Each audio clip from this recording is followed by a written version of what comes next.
You're also taking the chair of the G20 presidency, the first time for an African nation, under the theme Solidarity, Equality, Sustainability, with a number of priorities: disaster resilience, debt sustainability for low-income countries, mobilizing finance for a just energy transition, and harnessing critical minerals for inclusive growth and sustainable development.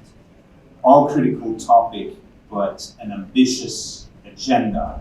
So can you elaborate, Mr. President, on this year's G20 theme and priorities, and how do you envision engaging global businesses, some of whom are in the room, to support the advancement of these objectives, Mr. President?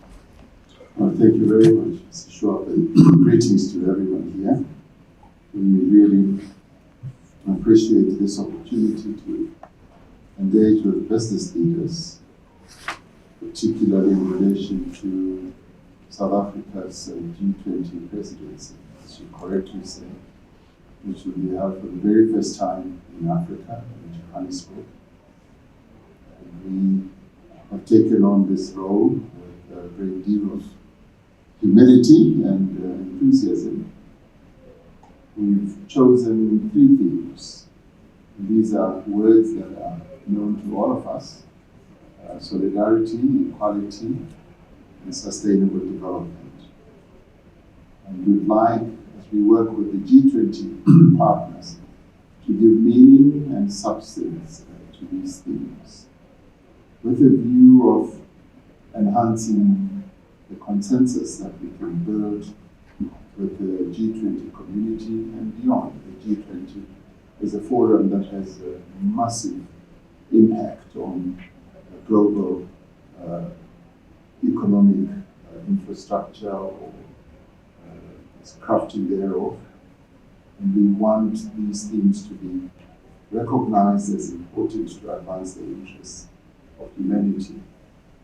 The solidarity theme really revolves around how the world can act together in solving the problems that beset the world, and act in solidarity with those who may well be weaker nations and may not be able to reach the levels of the growth that they want and tackle problems. We saw solidarity as a theme being played out in South Africa just recently during COVID.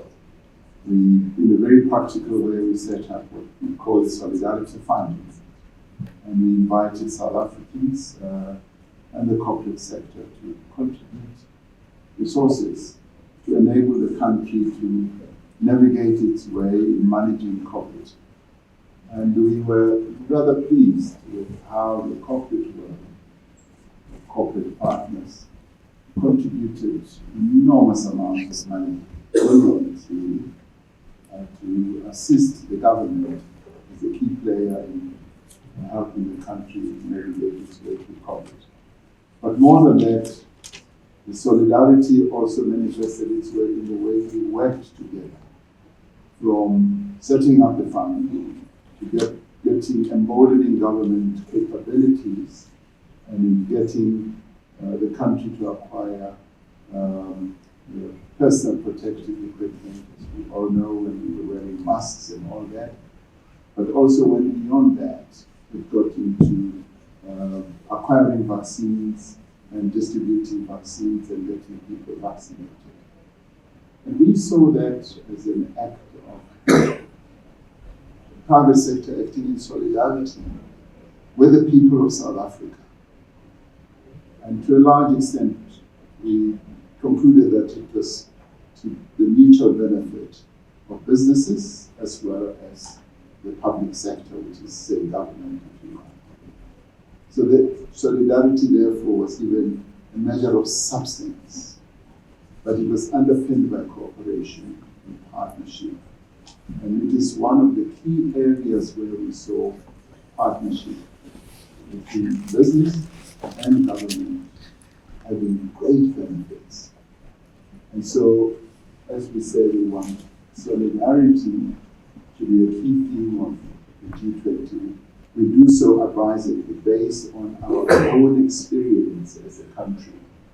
And we were able, during COVID, to mobilize key role players, civil society, business sector, of course, even the unions got involved, and government. So the G20 can give full meaning to the idea of solidarity when stronger countries, more capable countries act together to support, assist weaker nations, but they can also express solidarity within their own countries. So we would like to give full substance to the idea of solidarity so that it is embraced as an important practice, value, if you like, around the world, because we as South Africans have seen its great value.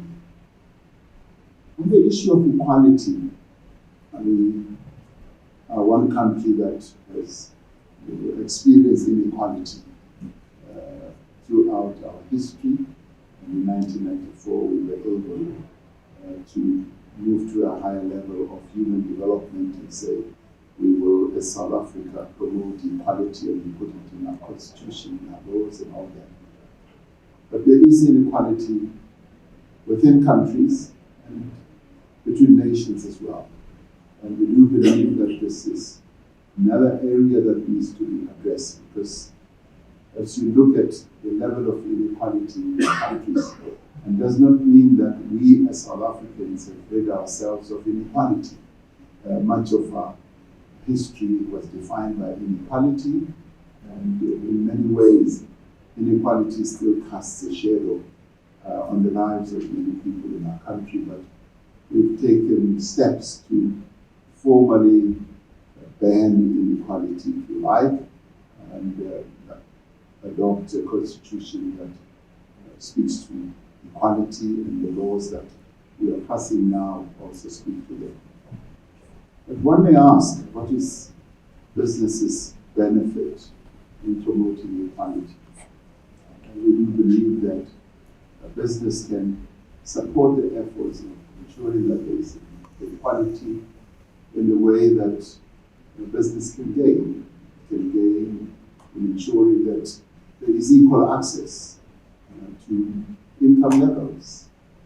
Through equality, we can get business to benefit by getting people well trained, well educated, and through that, business can have more markets and can actually benefit greatly by increasing the productivity levels of the people in the country, because as you promote the whole process of getting people to be equal, you are actually investing in the capability of people, investing in the future, and if we all appropriate that, we then can go to a higher level of development.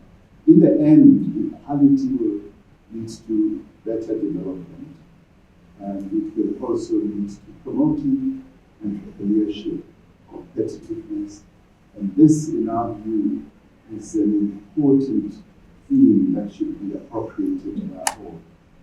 And the inequality between nations, which we'd like the G20 to also address, is that this inequality, particularly zeroing on the issue of finance and access to finance, debt levels that many poor countries are having to bear and to carry. And the cost of debt is much higher for the poorer countries, particularly countries in the global south. And if you speak to any president in Africa, they will tell you that they are paying much more for the debt servicing costs than countries in the global north. And we say there needs to be a measure of equality that needs to be inserted in the whole system. So it's important, therefore, that global financial institutions should look closely at that. And moving on to sustainable development, we all agree that we are facing challenges. The world is facing enormous challenges, particularly in in climate change. The United Nations is driving the process of the whole world addressing climate change. And it is around sustainable development that we would like to see the world acceding to higher levels of cooperation. It is through cooperation that we will be able to have more sustainable development in the world, and then we will be able to see nations going up and addressing climate change, addressing issues of inequality and issues of economic growth as well. So these are the three themes, and as you correctly said, we've got a number of priorities, and the priorities that are four that we have set out are important for business because they talk to the debt issues. They also talk to the disaster financing. Many countries, particularly the global south, suffer a great deal from environmental damage. And in some countries it happens repeatedly, year in and year out. And bridges are washed away, roads are washed away, and houses are destroyed. And you go through that one year, the next year it happens again. So the country builds up, and in the end it's the public sector that has to finance all this. So the bridge is gone. People look to the government to build the bridge. Next year it's washed away. The following year it's washed away. And we are saying we'd like the G20 to address this because in the course of dealing with climate change financing, we also need to deal with the damage that countries are having to bear on a repeated basis. Is it insurance? Is it some measure of smart financing, innovative financing? Is it a question of de-risking countries that have to go through this type of expenditure? And we say the G20 does need to come to some way of funding this. And we say we want to look at critical minerals. We're a continent that is awash with a great endowment of minerals. And we like the business community to go beyond just extracting minerals and putting them on trains and ships and carting them out. And we say we'd like to see beneficiation.